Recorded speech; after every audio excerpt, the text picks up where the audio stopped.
Welcome to the October edition of Inside the Dragon. In this edition, you're going to see our new program, Sources of Strength at Lake Orion High School, students supporting students. Also, you're going to see our Oakland University partnership, where students work with our Carpenter Elementary students to help them achieve their best self. Our Dragon virtual classes aren't just behind a computer screen, and you'll see that when you see them in their InPerson Science Day. Very exciting opportunity for our students. You'll also see some great, exceptional dragons.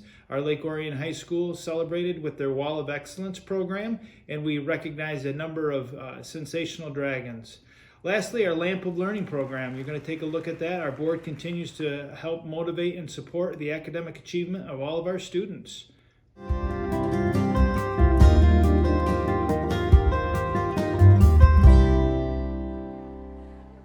With students at Lake Orion High School back in an in-person traditional setting, many of the student-focused programs are returning as well.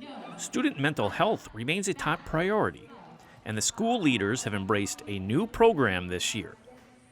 We are introducing, it's called Sources of Strength. It's a curriculum that is focused on, really it's a suicide prevention program, but instead of the sad messages of depression and suicide factors and risks, we're looking at our strengths and resiliency. So it's coming from a positive side. We all have stress in our life. We want kids to find sources of strength when we all reach that point of, things happening in life that might stress us out or cause us to feel sad and lonely, and to draw upon those strengths to get us through. These are lifetime skills. Adults need these strengths, kids need these strengths. So it's also about building connection and community between the adults and the students in our school district. Mrs. Redmond guided the previous high school mental health program, students offering support. And coming through the pandemic, there was an opportunity to progress and find that more positive message. LOHS teacher Michelle Curitin discovered the program and brought it forward for Mrs. Redmond to explore.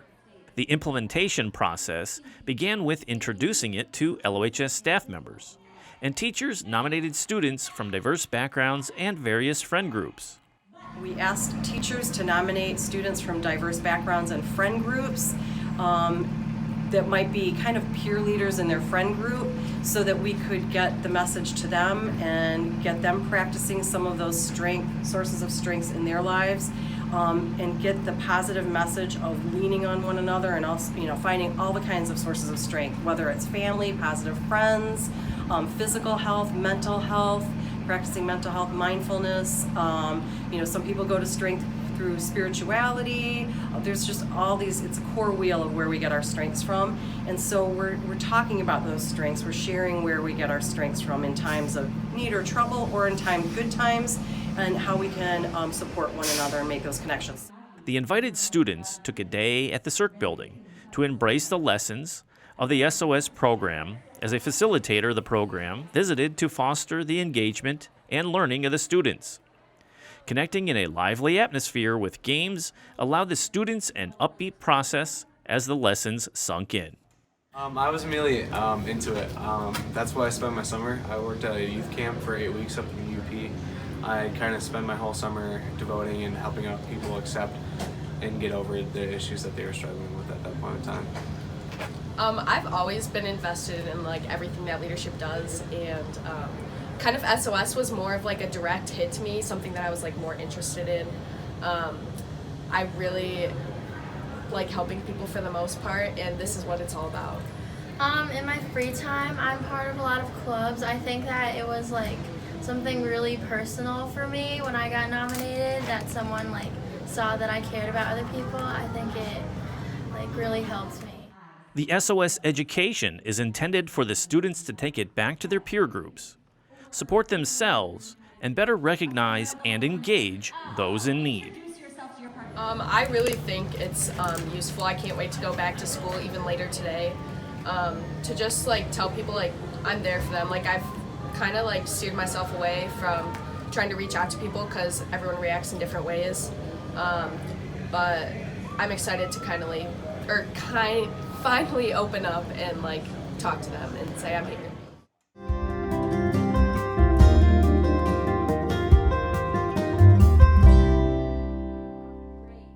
With a mission involving education, Lake Orion Community Schools looks to partner with organizations who will support the students' growth.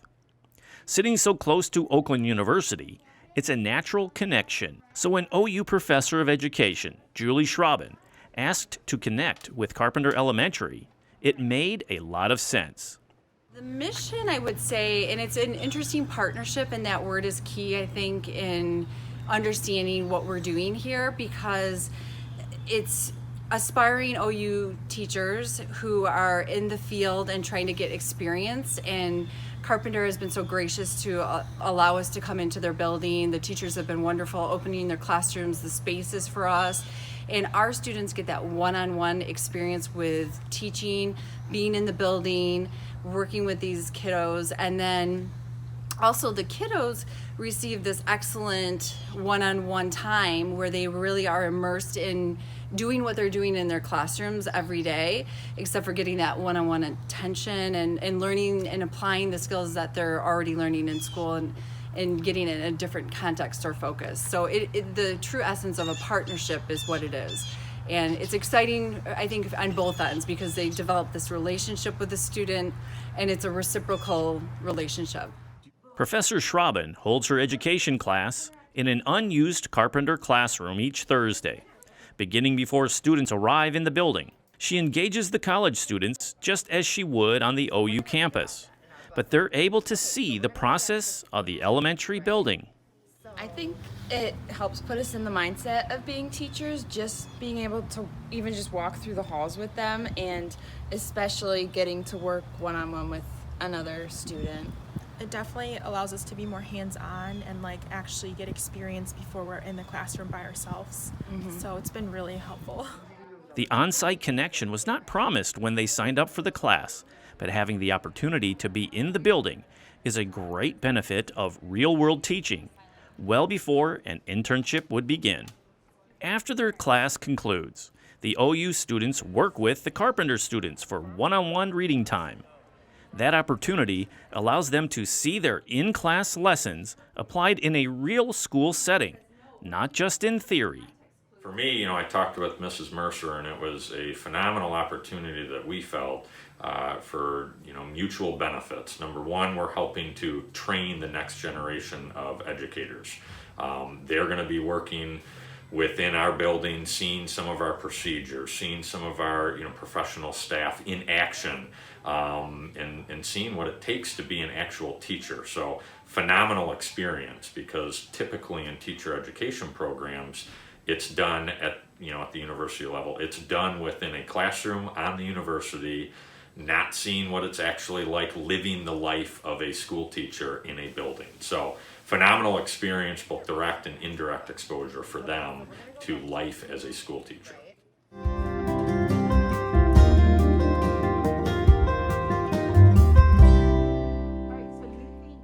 In mid-October, LOCS teacher Amy Baum's Dragon virtual class arrived at Carpenter Elementary for an InPerson Science Day. While this may seem unremarkable to some, to the students, it was a thrill. Many of them had not been in an LOCS school since March 2020, when school buildings were initially closed due to COVID-19. Now, 2 school years later, Ms. Baum wanted to give those third grade students whose families had chosen to remain in the virtual setting this year an opportunity for one day in the building. I wanted them to experience science in a truly collaborative environment. We construct knowledge socially, and although we are able to do it pretty well virtually, I think there's something to be said for being in the same room together and is seeing exactly the same things happening at the exact same time. Most families were more than willing when they know we were putting the right protocols in place and doing what we need to do to keep the kids safe. So it was not a stretch at all. Families, I think, were excited for their kids to have the opportunity. The Dragon virtual students used the Carpenter STEM lab for their lessons throughout the day, allowing them to experiment and work together in small groups with the unique furniture. 2 of the LOCS STEM coaches, Pam Mormon and Allison Webb, attended during the day to support the students and Miss Baum in the lessons, as well as contributing some of their own. While the students have become adept at virtual learning and Miss Baum continues to be creative, the in-person interaction bonded the students, who also were able to have recess at the school. But I like being here because I like to see people and I like to meet people and I like to interact. But sometimes it's hard when I still want to be with family and things like that. I was excited and also a little worried because I want to make a good impression. I want people to think of that I'm kind and nice, and that's what I want to do, and I want to give people ideas, and I want to help the world in some way. Bringing the students into school was a step forward for the Dragon Virtual program, as it evolves within LOCS.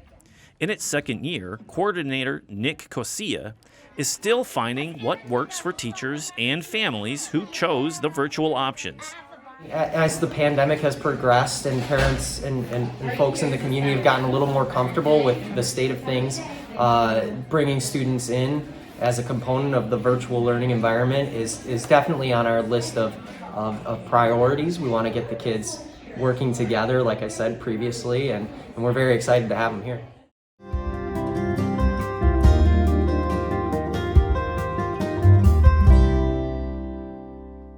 Five years ago, Lake Orion High School's proud history of successful graduates was finally recognized in a tangible form. The Wall of Excellence was established in the LOHS Commons for all visitors to appreciate this success in multiple professional areas.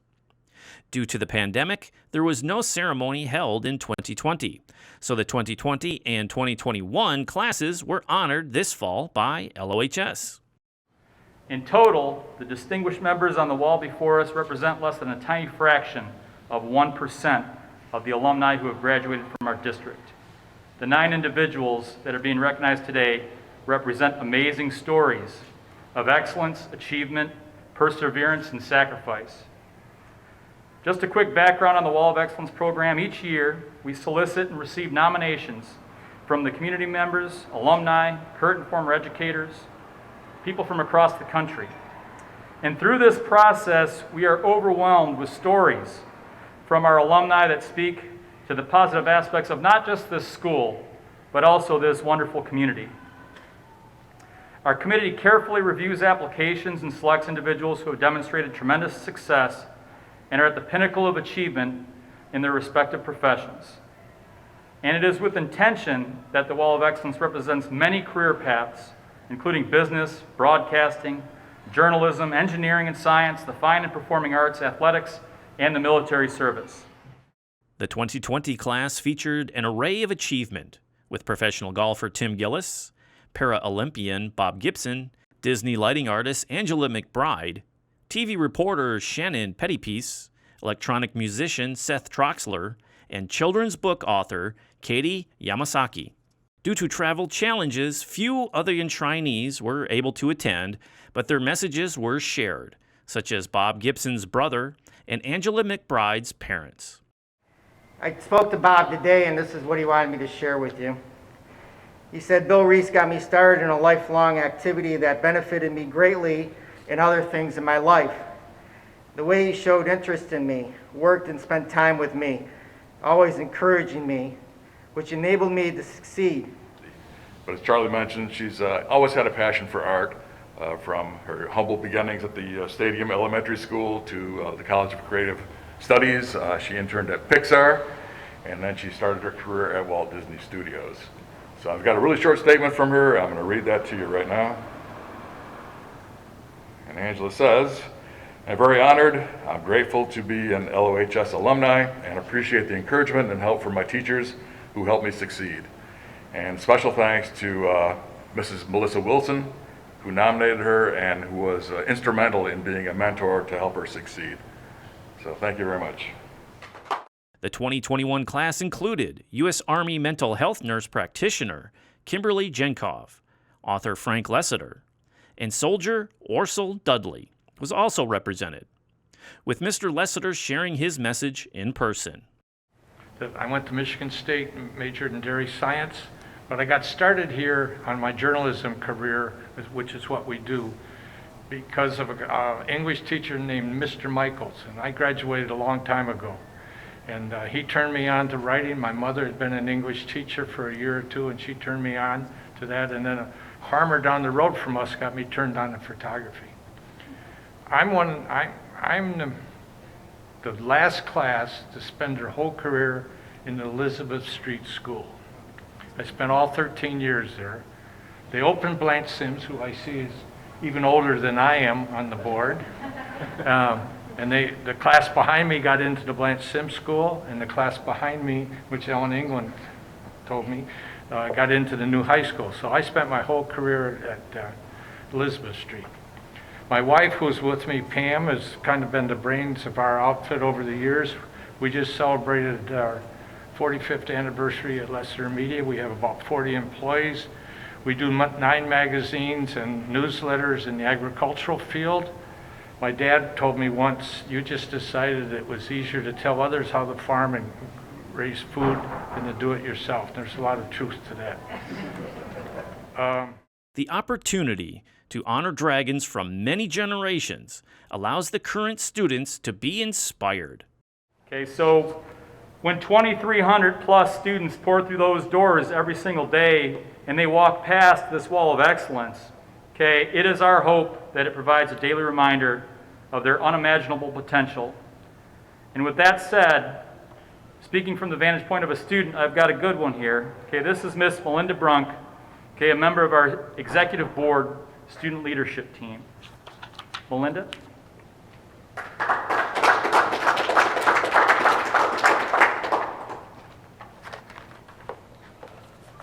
Hello, everyone. It's a pleasure to be here tonight. My name is Melinda Brunk, and I'm currently the Vice President of Leadership, and I've just entered my senior year.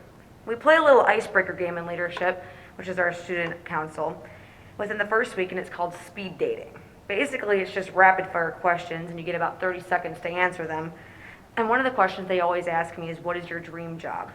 My response every time is that I want to be the president, which typically makes people shudder with dread and disgust. But for whatever reason, that's everything that I ever wanted to be. It always seemed like a super far-fetched dream that would only be mentioned in something as silly as an icebreaker.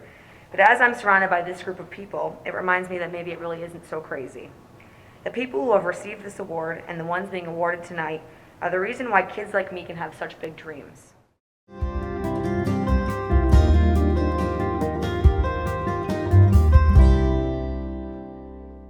The Lake Orion Community Schools Board of Education has set the standard for more than 35 years of honoring student achievement with a tangible recognition in the Lamp of Learning program.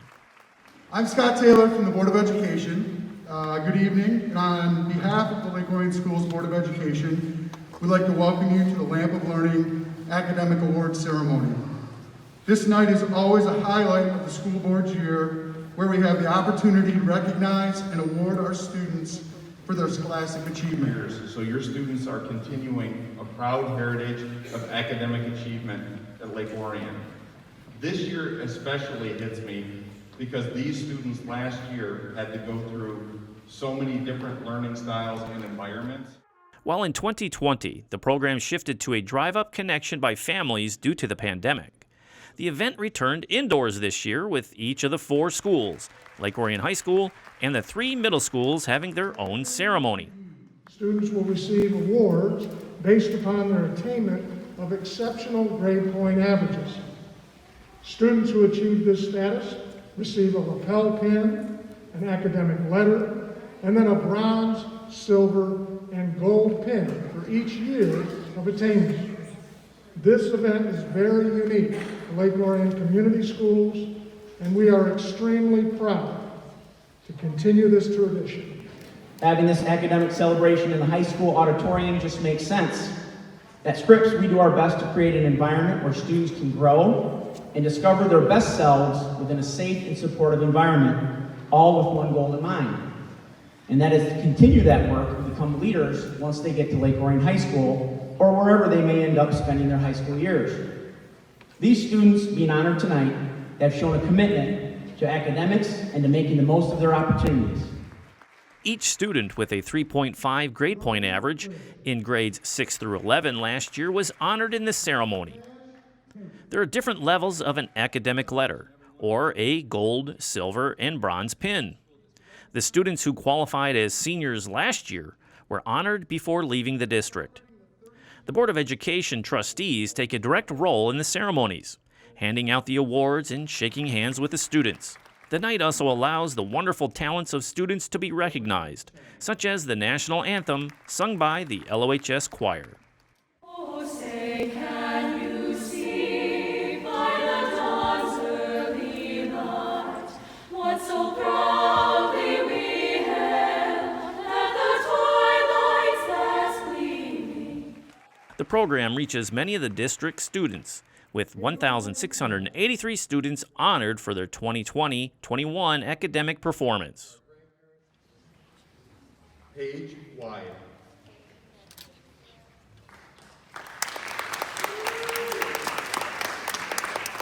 Daphne Gibal.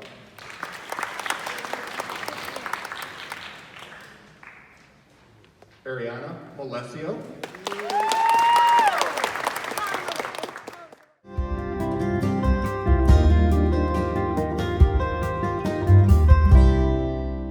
Thank you for watching this edition. We'll see you next month, and go Dragons!